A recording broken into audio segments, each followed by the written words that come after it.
Persediaan pangan di perkotaan terbatas akan memperkecil biaya distribusi. Selain menjamin ketersediaannya, juga akan menstabilkan harga pasaran. Maka alokasi kegiatan pertanian di perkotaan juga harus masif dalam menyalurkan program-program untuk masyarakat petani. Menurut Guru Besar pada Program Studi Teknik Pertanian dan Biosistem Fakultas Teknologi Pertanian Universitas Udayana Profesor Inyoman Sucipte, saat ini luas pertanian di kota-kota di Indonesia semakin berkurang.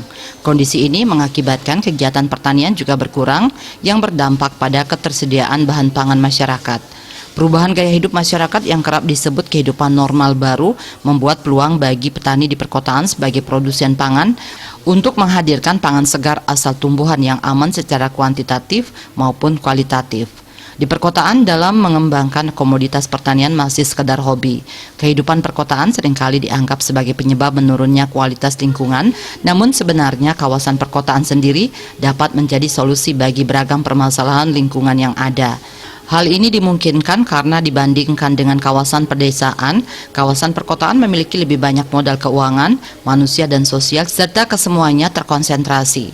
Penghuni perkotaan juga secara umum mempunyai akses yang lebih baik terhadap kesehatan, transportasi, pendidikan, pelayanan sosial, dan informasi lingkungan daripada penduduk pedesaan. Dalam memproduksi pangan, sistem pertanian perkotaan inovatif telah mengubah cara orang dalam meningkatkan sumber produksi pangan baru. Inilah penanda datangnya revolusi hijau kedua, revolusi untuk pemenuhan kebutuhan pangan masa depan dengan mendekatkan lokasi produksi langsung kepada konsumen, yaitu mayoritas populasi dunia atau masyarakat urban. Revolusi akan sistem pertanian yang lebih efektif, efisien, dan dianggap ramah lingkungan. Meskipun masih diperdebatkan, sistem pertanian inovatif juga berpotensi berkontribusi pada stabilitas pangan, termasuk keamanan pangan dengan mengurangi ketergantungan pada rantai penyediaan pangan yang panjang dan kurang berkembang dari produsen di pedesaan ke konsumen di perkotaan.